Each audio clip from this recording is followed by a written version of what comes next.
I'm Mark Halpern. And I'm John Heilman. And with all due respect to Donald Trump, America is already plenty great, Buster. Well, it appears Burger King is launching a new product combining two favorites. It's called Mac and Cheetos.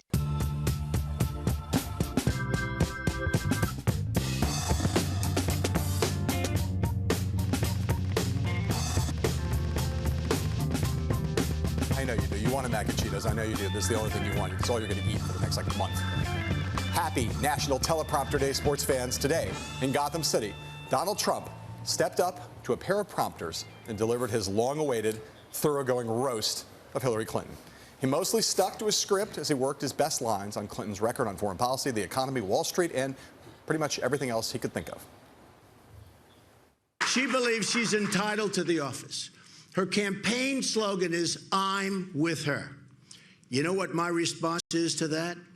I'm with you, the American people. She's a world-class liar. No Secretary of State has been more wrong, more often, and in more places than Hillary Clinton. Hillary Clinton may be the most corrupt person ever to seek the presidency of the United States. While we may not know what's in those deleted emails, our enemies probably know every single one of them. So they probably now have a blackmail file over someone who wants to be the president of the United States. This fact alone disqualifies her from the presidency. After Trump's speech today, the Clinton campaign responded with a statement that says, in part, quote, "The only thing Donald Trump offered today was more hypocritical lies and nutty conspiracy theories. This is more distraction from a candidate that cannot answer or dispute any of yesterday's criticism of his business record," end quote. This afternoon in Raleigh, North Carolina, Clinton herself responded to Trump at near the very end of a very, very policy-heavy speech. Donald hates it when anyone points out how hollow his sales pitch really is. And I guess my speech yesterday must have gotten under his skin, because right away he lashed out on Twitter with outlandish lies and conspiracy theories, and he did the same in his speech today.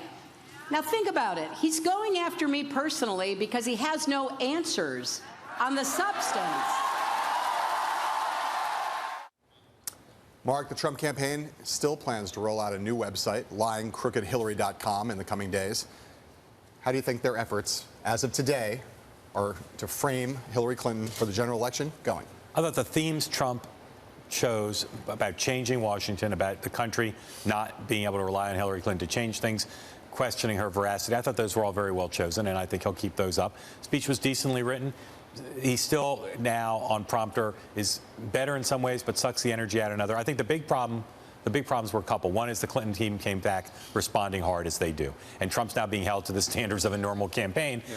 Including on telling the truth. And there were factual things in his speech that at a minimum stretched things in a way that I think obscured the message. They're going to have to learn that if they're playing by normal rules, they got to get their facts perfectly straight. There's also a kitchen sink quality to the whole thing, right? Which is, I still don't know what that speech is about in any meaningful way. It's a speech that obviously he doesn't like Hillary Clinton very much. He's got 47 different criticisms across 47 different categories. Yeah. It starts to sound like unfocused name calling rather than drilling down into some part of her record and showing how that part of her record illustrates some kind of broader problem with her character. I think that's what he wants to try to do, is say, here are 5 examples of things that show that she can't be trusted. But the kind of unfocused quality of it means that no one will walk away with a headline other than Trump attacks Hillary. Yep, and exactly. And the other thing is, there was nothing new in the speech. So these are the greatest hits. It's going to be honed down. The advantage that Hillary Clinton had with her speech yesterday was there were some new facts, but there were also some new lines. There were lines that were surprising, funny. Everything Donald Trump said today, it could have been picked jukebox out of previous speeches for the most part.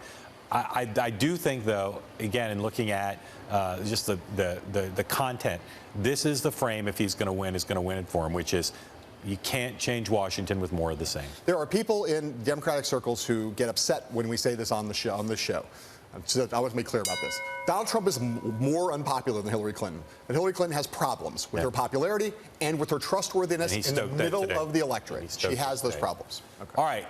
Donald Trump's more conventional campaign speech that he gave today was on day 2 of what he himself said in a TV interview is now a, quote, different kind of campaign. So, how's it going, this different kind of campaign? Sit back, relax, let us catch you up.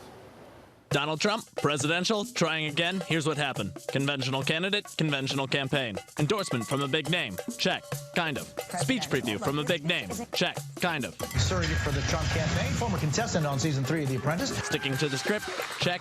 They totally own her, and that will never, ever change. Kind of. Including if she ever became president. God help us. But he did use a teleprompter. We got prepared text, roundup of reviews, and a hashtag. I'm with you. Trump 2.0. Ari Fleischer likes it. So that stuff is all going to encourage members of the establishment and others who want to bring the party together. On the other hand, when Donald Trump's former rival, Marco Rubio, the Florida senator, announced today that he is getting back and running for re-election to his seat this fall, he distanced himself from Trump as he made the announcement. The party's presumptive nominee got a little bit of a tongue lashing from Rubio, who said he will go out of his way to express disagreements with Trump as they come up, and highlighted some of the past disagreements. Also today, Brent Scowcroft, the national security advisor to both President George H.W. Bush and Gerald Ford, endorsed Hillary Clinton, becoming one of the most prominent Republicans to do so. So, John, simultaneously Trump rebranding his campaign, refocusing it, but also trying to build the party. What's the scorecard for today? Oh, I have to say, and I know that there are younger members of our audience don't understand how important Brent Scowcroft is, but the Brent Scowcroft endorsement of Hillary Clinton is, I think, a canary in the coal mine. He is not going to be the last, and may not even be the most prominent Republican foreign policy panjandrum who eventually comes around to Hillary Clinton's side. And to me, I've always said and will continue to say, Donald Trump, and the question of whether he clears the bar of commander-in-chief is a huge, huge element of whether he'll ever be president. If a lot of Republican foreign policy mavens end up in Hillary Clinton's column, that's a huge problem for him. And I think he lost the day on that basis alone. Second straight day on the upside of just doing more stuff the right way, the more conventional, if you think that's the right way, but more stuff that certainly for the establishment will send a signal, yeah, we're competing with the Clinton folks. He's done some fundraising that's still going better. You know, he did a couple big events in New York. I do think that the Scowcroft and Rubio things, as you said, are serious for him. Rubio, you know, I was told last week by someone that when he announced, he would do a combination of announce and denounce. Right. And he did that today, simultaneously saying, I'm running, but I'm distancing myself from Trump. I think both of these things are canary in the coal mines. You're going to see more Senate candidates create greater distance. You're going to see more big-name Republicans endorse Clinton. Well, the Rubio thing has the added extra double special resonance of the fact that back a couple months ago, when Trump was on the verge of locking up the Republican nomination, people around Trump thought they might get Rubio's endorsement. They thought that Rubio might come over relatively quickly after Indiana, when Trump won Indiana. They were optimistic they would get Rubio on their side. And now, the last couple months, Trump's behavior has made it easier, or made it easier for Rubio to stay away, or impossible for him to get with Trump. I will say quickly, if they continue to improve as a campaign, they can overcome some of these bumps, but they got to keep improving. Right. Hillary Clinton's campaign is still winnowing a list of potential VP picks, but several news organizations are now reporting that she's started vetting at least 3 possible running mates. Massachusetts Senator Elizabeth Warren, who Clinton is expected to hold a rally with in Ohio on Monday, Virginia Senator Tim Kaine, and Julian Castro, the Secretary of Housing and Urban Development. On the Republican side, Donald Trump doesn't plan to announce his sidekick until the GOP convention next month. So, Mark, I want to ask you, I want to take this away from who's it going to be and ask a question that's something we are more qualified to offer opinions on. Who would be a smart pick for each of these folks? Hillary Clinton, I'll say Michael Bennet, senator from Colorado, running for re-election this year, which makes it complicated, but the state has a Democratic governor, so if he left the seat, then you could point someone. He is a smart guy. He meets the 2 biggest tests, I think, that Hillary Clinton and Bill Clinton are looking for. Someone who they like and can work with and is policy-oriented, and someone who people would say is qualified to be president. Also, though, young, and although he's a pretty quiet guy, we both know him, exciting because he'd be from the West and a younger guy. I think that she will pick someone in that mold. On the Republican side, I'm less confident that this is a good pick, but Chris Christie, there's all the negative bad side everybody knows, and a lot of people would denounce it. But he has been impressing people lately in private events as a Trump surrogate. He is the best attacker in American politics, and at least on the Republican side, and I think he would add stability to the Trump campaign. So those are my two current thoughts about the best they can do under these circumstances. All right, let me go with mine now, and I'll give you two different names. Those are some decent, because they're pros and cons, which we could debate at more length.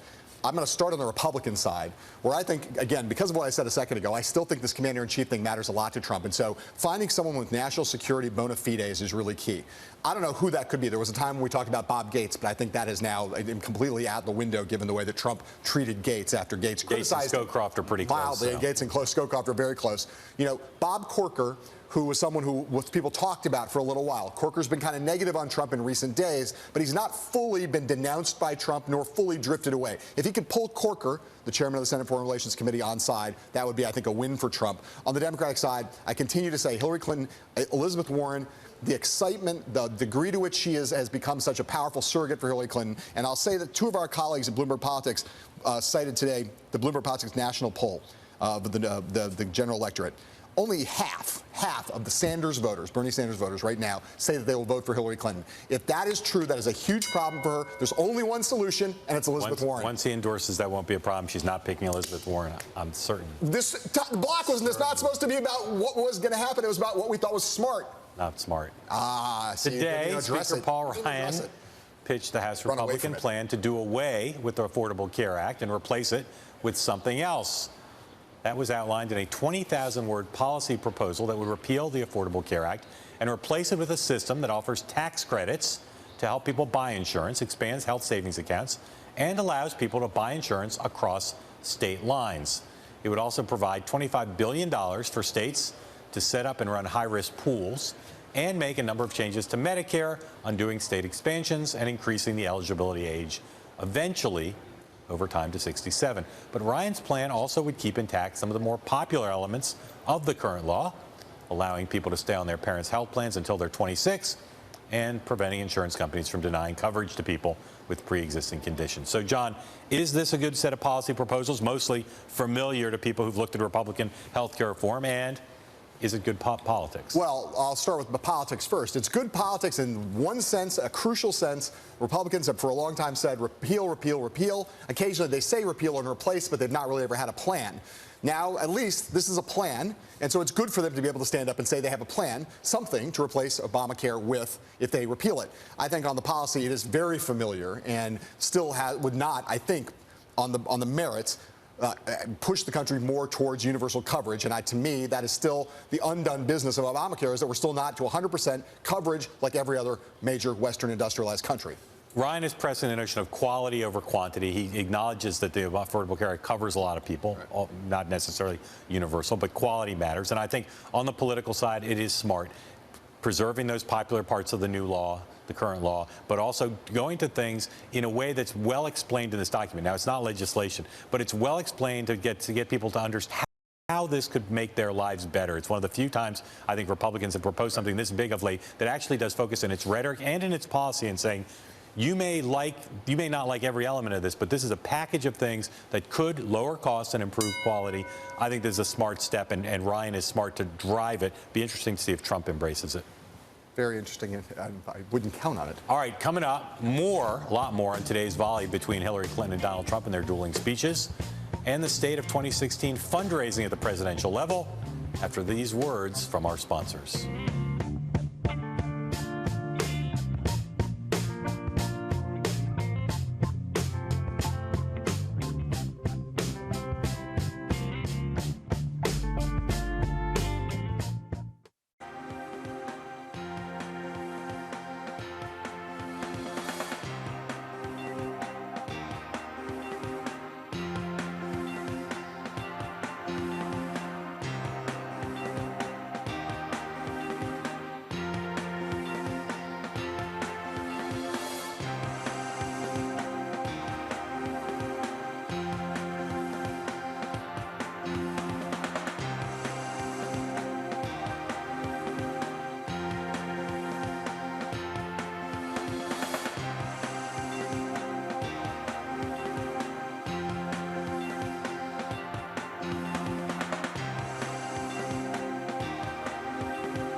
Earlier today, Bloomberg Politics co-hosted an event at the Core Club here in Gotham City. It featured Mark Lazary, longtime Democratic fundraiser and advisor to Hillary Clinton, and Michael Cohen, a confidant and special counsel to Donald Trump. Mark and I talked to both of them about their candidates and the state of fundraising in this presidential cycle. Here's what Cohen had to say. We asked him why Trump doesn't have an official super PAC. He doesn't want a super PAC. No, he's actually gone out of his way to shut down super PACs that have started to use his name. Look, I can call up Sheldon Adelson tomorrow, and he'll give me $100 million. I have a half a dozen people exactly the same. Don't want to do it. So are you saying Mr. Trump will not have a super PAC? He does not want a super PAC. That is going to be his posture from now to the end, till election day. He does not want a super PAC. He will not have a super PAC, or he does not want a super PAC? I don't think he wants a super PAC. But he won't sanction a super PAC? I don't think so. I don't think so. He doesn't think it's necessary to spend $1 billion. It's a lot of money. So, Mark, what do you think about that? Well, seems like news to me. Yeah, I mean, Michael Cohen knows Donald Trump pretty well. Yeah. And we've been debating whether Trump would eventually, like, they don't have their act together on the super PAC front. But Cohen is basically saying, no super PAC. No, we're not going to sanction one, not going to have one. It would run counter to his rhetoric. To have one. Yeah, I mean, look, there's always a question if you have a super PAC or not. You need a pot of money, a combined pot of money. The committee, the campaign, super PACs. That's, decent to compete with the other side. If he's not going to have a super PAC, and he's not bundling, he can't bundle fast enough, I don't know how he gets a big enough pot of money unless he writes a $400 million check. Yeah, and again, thus far, no indication that he's going to do that. Yeah. Again, if you look at the way he's currently running that operation, he's not doing in-kind contributions. Yeah. He's asking the campaign to pay him back for every element. He can always forget. He can change it. He can change it. All right. During another part of that conversation today at the Core Club, Mark Lazary, the Democrat, said this about Trump's tactics as an unconventional candidate and fundraiser. You have to look at this and say, here's the way everybody else has done it, and there's a ton of history, and it works very well. So if you want to be successful, here's what you've got to do. The answer to that, when you're not able to do it, is to say, hey, we're different. And maybe you're right. Maybe you're going to be able to do all the different things you say you're going to be able to do, and you don't need the money to do it because it's irrelevant. And if you're right, then you're going to start writing the new chapter.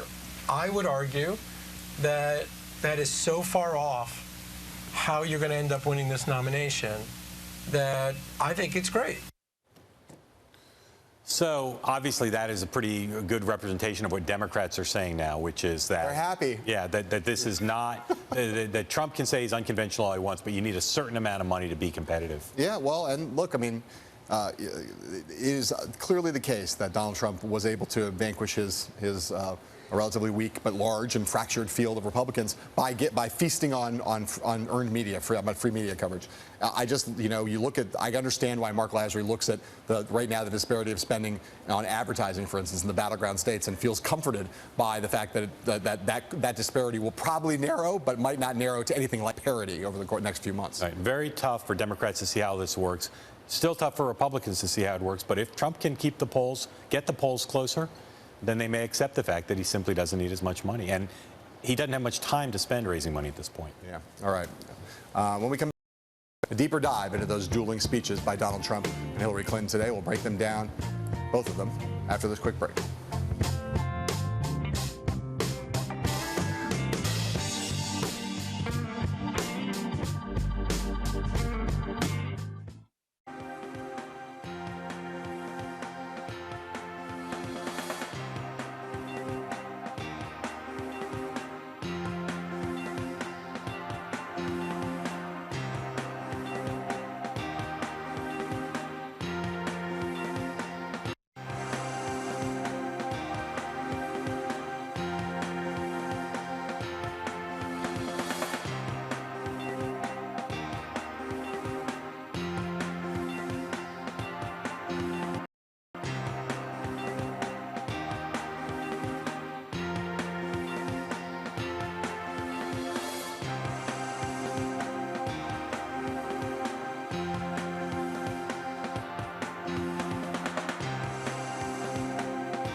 us now from Washington, MSNBC's political correspondent Casey Hunt to talk about everything that happened today. Start with the dueling Clinton and Trump operations, both of them preparing and delivering big speeches, but also bracketing the other side. I felt like for the first time today, guys, we had both sides acting almost like traditional presidential campaigns, going back and forth with each other. And that was almost the first time I feel like that's been the case in this fledgling general election campaign we have going on. Yeah, I think, on the Clinton side, you clearly had them very prepared at the outset, plenty of background information coming in ahead of Trump's speech, plenty coming during and after. They were very quick with that 15 lies, as they said, that they identified in his speech. News organizations were also fact-checking Trump. And on the flip side, of course, you had the Trump people reacting to Hillary Clinton in a more aggressive way than usual. And you also saw Clinton herself respond directly to Trump's speech in a way that, suggests that they are going to be willing to play with him in this kind of space a little bit more aggressively than maybe we initially thought. Casey, we also saw an interview today, a C-SPAN interview with Bernie Sanders, someone who has kind of faded from public view for a little while, but came out today. Really interesting interview in which even some news was committed. Talk about that interview. I know Bernie Sanders committed news. I was so surprised. No, I loved that he picked C-SPAN for his first interview after essentially losing this race to Hillary Clinton. It was very Bernie Sanders' decision.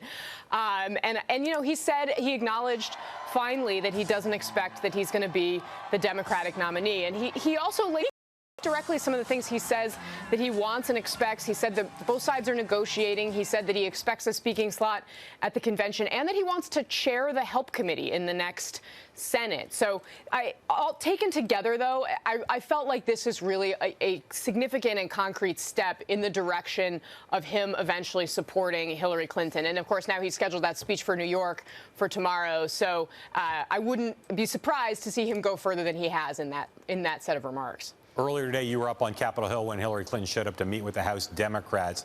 That seemed, from the readouts from both sides, to be a supreme love fest.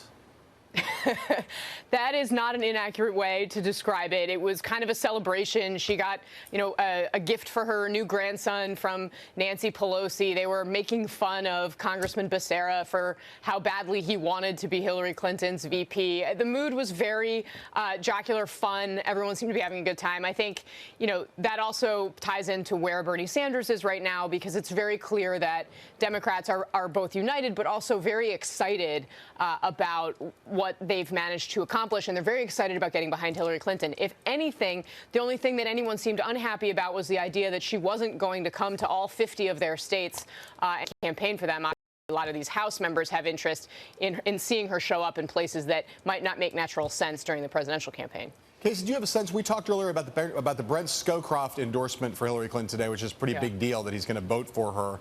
Do you have a sense that the Clinton campaign orchestrated that, and whether that's just the first of a number of similar kinds of endorsements they're going to roll out on days when Trump tries to go on offense against them?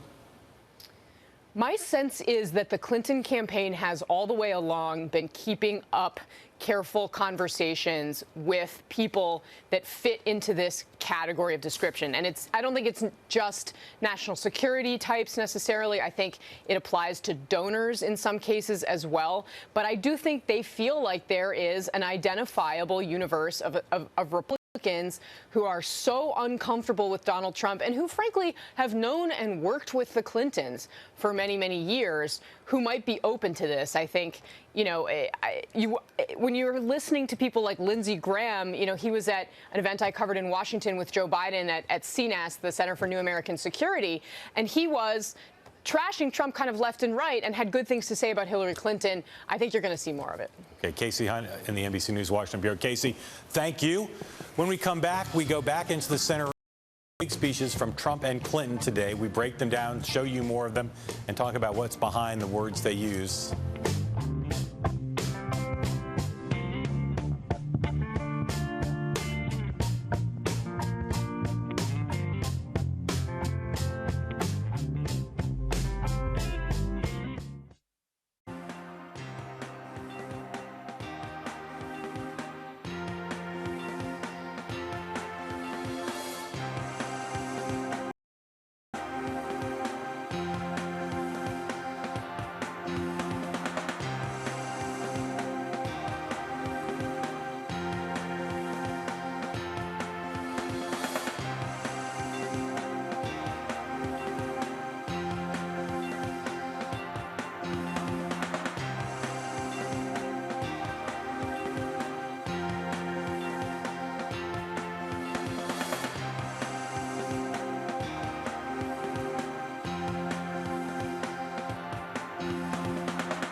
As we've been saying, it was kind of a he said, she said day today in presidential politics.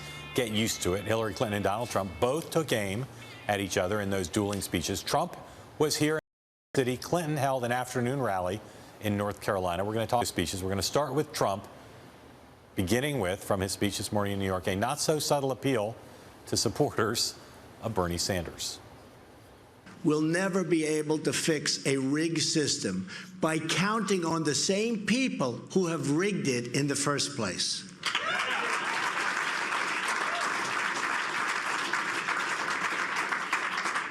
The insiders wrote the rules of the game to keep themselves in power and in the money.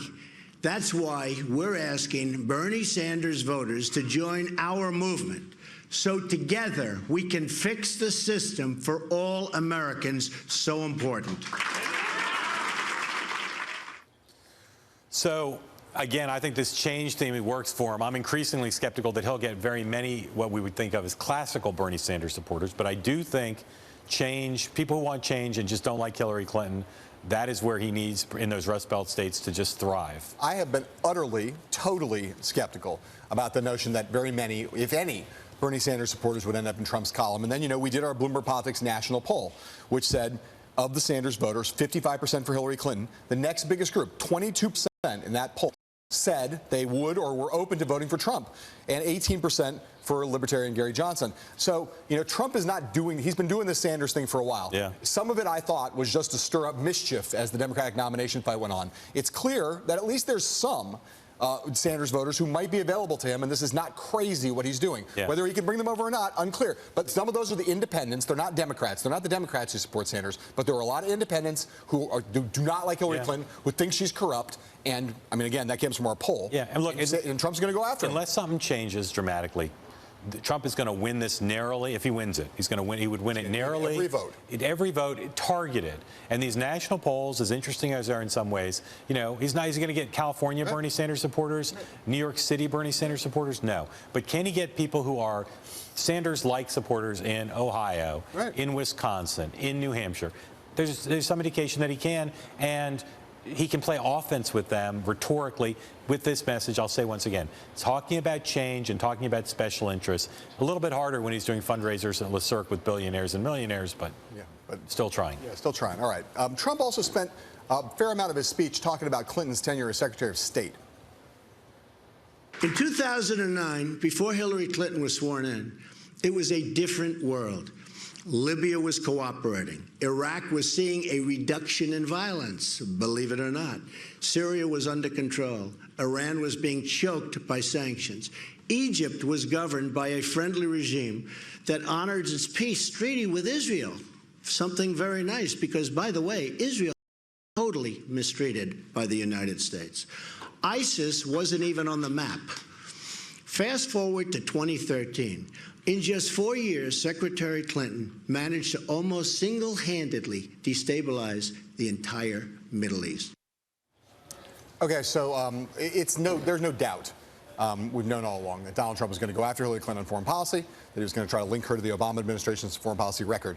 That is a pretty sweeping thing he just said there. Yeah. You mentioned factual misstatements or exaggerations earlier in the show. Does that qualify, or is that just standard political rhetoric that you heard right there? I mean, some of it is probably, I don't think any of it's substandard, but it does, I think, weaken his case when he's that broad and sweeping.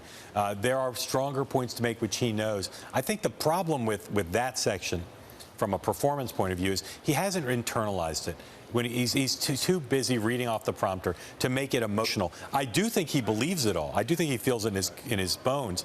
And if he continues to give a version of this speech as his stump speech, and he gets better at it and more emotional about it, I think he'll be stronger. I mean, we're going to talk about Hillary Clinton in a moment, but I have to say, you know, one of the things that was so good about her foreign policy speech, in terms of performance, what was so good was that she felt like, even when the first time she gave it, the first time out of the gate at that big speech a couple weeks ago, it felt like she really owned it. Yeah. It was really like she knew what she was doing. Her performance was she believed it and had owned it and knew what she wanted to say, and to say it the best possible way. This Trump still feels like he's kind of feeling his way along in terms of, you know, again, I don't disagree with you that he's sincere in his criticism, but he doesn't feel, it still feels like he's reading a script, not speaking his heart.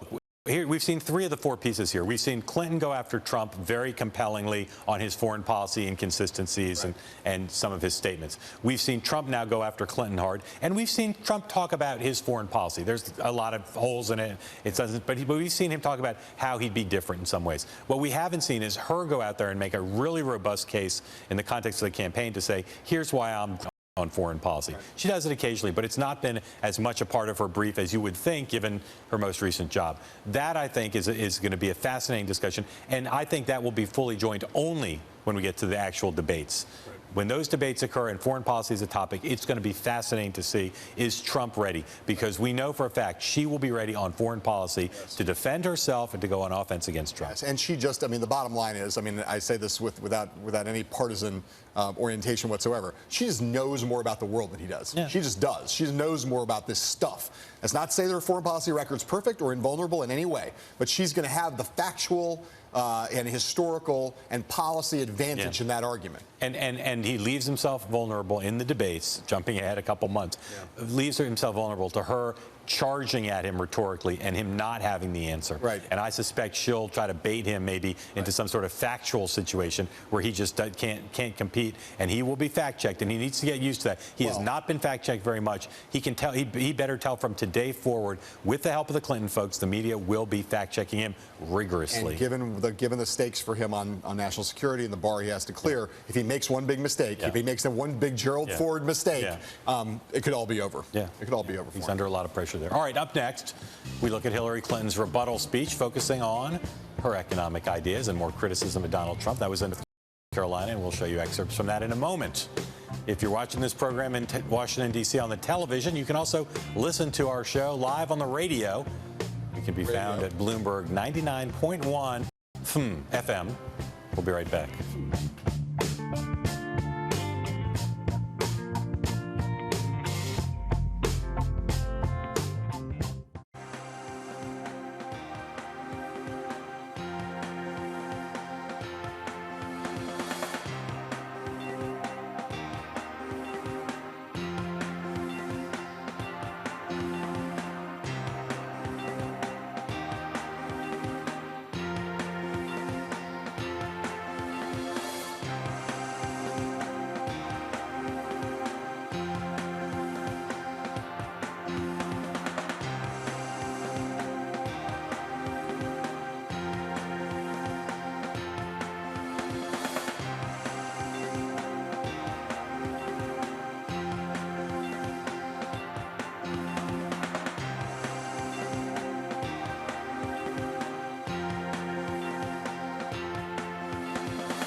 Donald J. Trump's pitch to Bernie Sanders' supporters today. A few hours later, Hillary Clinton seemed to have a similar goal during her North Carolina rally. While she didn't mention her Democratic primary rival by name, Clinton's message and its intended audience was unmistakable. Too many corporations have embraced policies that favor hedge funds and other big shareholders and top management at the expense of their workers, communities, and even their long-term value. They're driven by Wall Street's obsession with short-term share prices and quarterly earnings. It is wrong to take taxpayer dollars with one hand and give out pink slips with the other hand. So, Mark, that's Hillary Clinton basically talking to those Sanders voters we've been talking about Sanders a little bit this show, both because of the interview he gave and because of Trump's appeal. Do you think that's enough? I mean, for those Sanders voters who are not for her, are automatically going to be for her, and those who will not be thrown to her just by a Sanders endorsement, is that kind of talk enough to make them suddenly trust her on this fundamental central issue for them of money in politics? I think this issue, money in politics, Wall Street influence, special interest influence, this will be a test of whether Donald Trump has the political skills as a general election candidate to define his opponent as he did running for the nomination. I think people are too hard on her in terms of her attitude towards Wall Street. But in terms of her ties and in terms of special interest money, there is an opening there for Trump to appeal not just to Sanders supporters, but I think people who are sick of special influence dominating our politics. Can Trump do it? That's a pretty compelling performance. He's going to have to be skillful to force her off that and to confront her with facts that message seem relevant and more hypocritical. What do you think the likelihood is that Donald Trump picks up Bernie Sanders' call for her to release her speech transcript to Goldman Sachs and other banks? The only problem with that is he hasn't released his tax returns. And so I just think it makes it harder for him. Now, Sanders, of course, delayed in releasing his tax returns, but that didn't become the same cause celeb as Trump. So I think that'll be hard for him to do.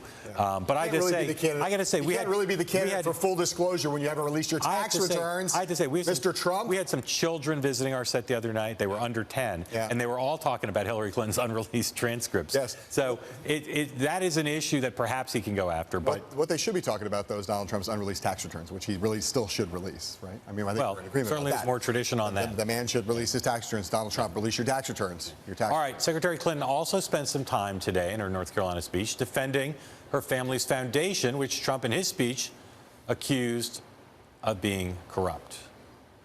Attacking a philanthropic foundation that saves and improves lives around the world, it's no surprise he doesn't understand these things.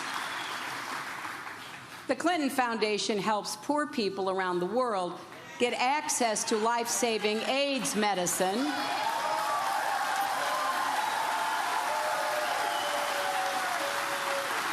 Donald Trump uses poor people around the world to produce his line of suits and ties. So at the forum we did today with the Core Club with Mark Lazar and supporters of Clinton and Trump, respectively, they had a little tussle over the foundation. There's no doubt that there's some defensiveness there on the part of the Clintons, and there's no doubt that Trump thinks that this is a huge deal. Where do you think that fight ends up? I don't know. It has always seemed to me that the intersection of the Clinton Foundation, her time as Secretary of State, the money that came in from a lot of different sources, it always seemed to be a fertile area for investigation. There's been a little bit of it done. The New York Times has written a couple pretty damning stories about it. And for all we know, the FBI has delved into it. And for all we know, we don't know the answer to that question. I continue to think it's an area that, just journalistically, is an area that would benefit from greater scrutiny and greater investigation. At this moment, there's been nothing that's been that's been the obvious kind of silver bullet that Trump can fire right now and prove the charge of corruption. But it is, again, depending on what, I have no doubt we're going to see more stories about it between now and November, and it's not impossible to me that this could be a very significant thing. The critics of the foundation overstate the extent to which they don't do anything, and it's all just a political, piggy bank for the Clintons. Right. However, I think it seems clear that whether there's law breaking or not, that there's a case to be made for a lot of Americans about the Clintons commingling official business with fundraising with the foundation.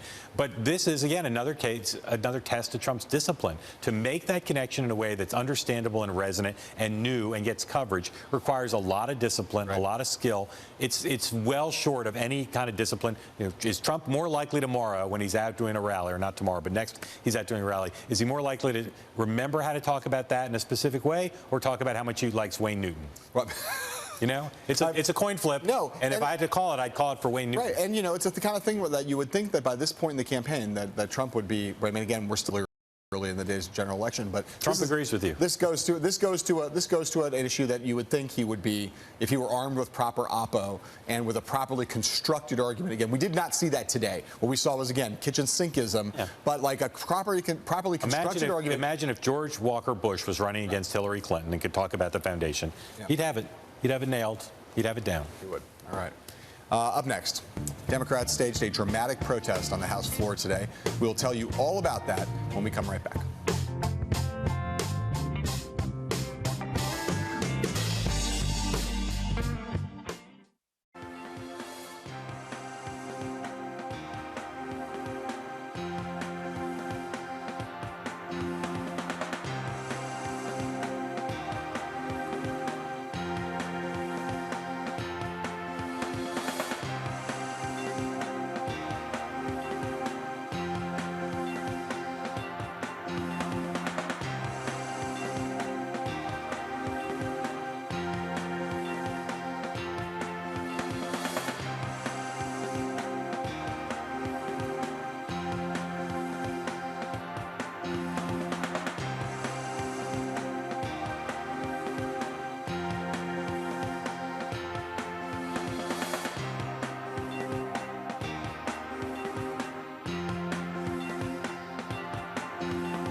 Today on Capitol Hill, House Democrats staged a sit-in on the chamber floor to protest Republicans' unwillingness to hold votes on gun control measures in the wake of the Orlando massacre. Joining us now to explain how this all happened and why, NBC News Capitol Hill correspondent Luke Russert. So, Luke, take us through the day. This was not on my radar when I got up this morning. Yeah. Was this a surprise to everybody up there? Absolutely. I can tell you how it sort of came together. Over the weekend, Representative Catherine Clark of Massachusetts reached out to John Lewis, the civil rights icon representative of Georgia, and said, look, we got to do something regarding the inability to get a gun control vote moving forward. Representatives, two of them went down last week, Democratic votes in the Senate, rather on Monday. They wanted to see what they could pull off in the House. They met with a larger group last night that came up with this idea of staging a sit-in on the House floor. It was blessed by the leadership. And as you guys know, and this is a political insider show, there is no filibuster mechanism in the House of Representatives. The party that is in the majority controls the happenings of the floor. So what ended up occurring was when the House went into recess after this sort of morning banging the gavel and singing the Pledge of Allegiance, John Lewis went to the floor and he said, we need to do something that's bold. We need to do something that brings attention to the cause.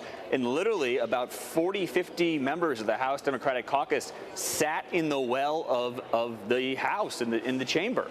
And they have been there since about 11:30 a.m. this morning, and there's no idea when they're going to leave. Have they disrupted business that the majority wanted to get done, or is this all symbolic? They have. There were votes scheduled today at 3:30 p.m., the usual House votes. Those have not been able to go forward. The House GOP is going to meet as a conference at 6 p.m. coming up to figure out what to do about this, because the Democrats say they will not leave until they're able to get votes on the Chris Murphy bill that would call for increased background checks, closing the gun show loophole, as well as the Dianne Feinstein, if you're on the terrorist watch list, you should not be able to purchase a gun, the no-fly, no-buy. So they got to figure out what the end is here. It's very interesting, though, guys, because C-SPAN's not broadcasting, because this is not a sanctioned avail. This is not the House floor being open. The only video feeds we're getting are members periscoping and tweeting pictures from the House floor. I can go in the gallery and watch and tweet it out, but there's no official record. They've essentially used its pirated images and video to get their word out. It's taken social media over by storm. No bill, no break. It's quite a wild thing to see. In 7 years here, I've never seen anything like it. I spoke to Ed Markey, senator from Massachusetts, who's been on Capitol Hill for 40 years. He's never seen anything like it. So they've certainly struck a chord with a lot of people around the country and within their own membership. So Luke, just war game it out. I mean, what do you think the likely denouement of this is? Is this going to be going on for another 24 hours, 36 hours, 48 hours, 2 hours, what? I don't think they expected it to get this much attention, especially on a day when Donald Trump was giving that giving that speech, when Hillary Clinton was up here meeting with the House Democratic Caucus. But I can tell you that from members I spoke to, they're prepared at least to stay through the night. Maxine Waters of California is saying hell will freeze over before she leaves the House floor if they don't get a vote regarding gun control amendments. Get a little bit of insider here. I actually would argue it's easier for the House GOP to take these gun votes because they have the largest Republican majority since the 1920s. It's a very conservative body than it is for the Senate GOP, who already did it. So it's not necessarily a big deal if Ryan were to put forward this legislation in some component of an already existing bill. But it seems that they don't want to give, because Ryan's philosophy, I'm told by aides, is, look, we can't let the minority party just hijack the House floor whenever they're not getting away and dictate what happens here. We have to set that would be setting terrible precedent. So it's an interesting standoff, and I think that now the Democrats feel invigorated, and they're definitely going to spend, at least I think, till the early hours here, unless Ryan comes out of the 6 p.m. meeting and says, okay, we'll move on something for you. Yep. Luke Russert on Capitol Hill. Luke, thanks. Pretty interesting story. Joining us here in the studio, our colleague, senior White House correspondent Margaret Tallis. So it's interesting when new things happen on Capitol Hill. I think Luke's right, though, that Ryan can't give in, because that would allow the minority, whenever they didn't like what was going on, effectively take over by saying, we're just going to sit on the floor until you give us our way. I don't think he can arrest John Lewis either. So it is a real leadership test for Paul Ryan, which is probably good ahead of the conventions, right, to get a test run. At least this is a leadership test against the other party instead of against his own party. But there's a couple really interesting elements to this. One is, look, since the beginning of the Obama administration, the shooting in Tucson, Gabby Gifford, Sandy Hook, Newtown, everything that is Charleston, everything that's come since, and it takes an election year and a pivotal time to get these guys to figure out, hey, there actually is something, that we could do. John Lewis, Democrats holding hands, incredibly poignant. It's an incredibly poignant time, but why now and why never before? But it's very good, at least in the immediate rollout for Hillary Clinton. It takes attention away from Donald Trump bashing her. It gives her, it's like a total freebie for Democrats to come together around something that they all believe in. Energy and emotion. And it happens to come on a day when she's actually popping through to make a visit to Hill Democrats as well before she goes back out on the road. So what do you think about that, about the overall kind of semiotics of the day and how this plays into the whole? It was a very heavily, as Casey Hunt said to us earlier today, it was the first day where it felt like two traditional presidential campaigns kind of running in totally kind of traditional ways, and then this completely unexpected thing pops up and kind of like, kind of throws everything off kilter. Just talk about that, kind of what this does to the overall narrative of the day.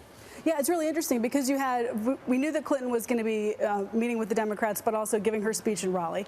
We knew that President Obama was going to be signing this bipartisan bill on EPA regulation, at the White House, where you saw many of the Democrats who could be very influential in Clinton's campaign, good surrogates, that sort of thing. Nancy Pelosi rushing between the Hill meetings and the White House to give her presentation, and kind of all in the middle of all of this, not entirely clear how much coordination there is. If this stuff wasn't all coordinated with the Clinton campaign, other than kind of last minute, hey, by the way, we're going to be doing this, it shows you how much potential they really would to get together and kind of leverage the White House and the Hill Democrats and Clinton if they could play nicely together and work well together.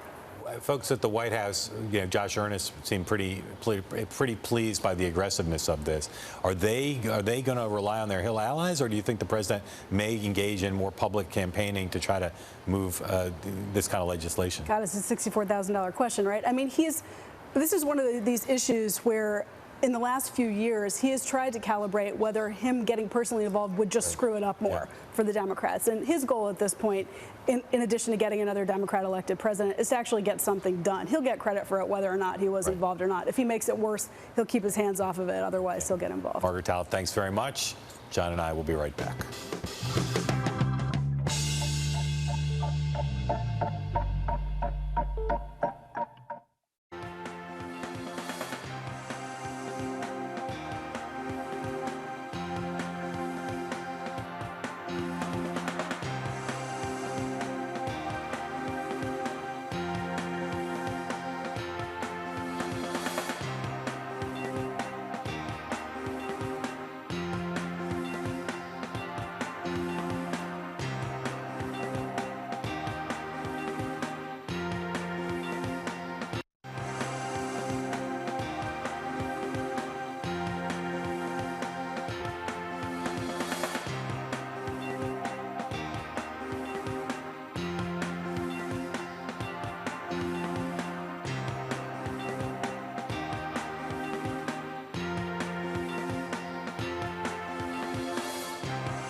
Mac and Cheetos, pro or con?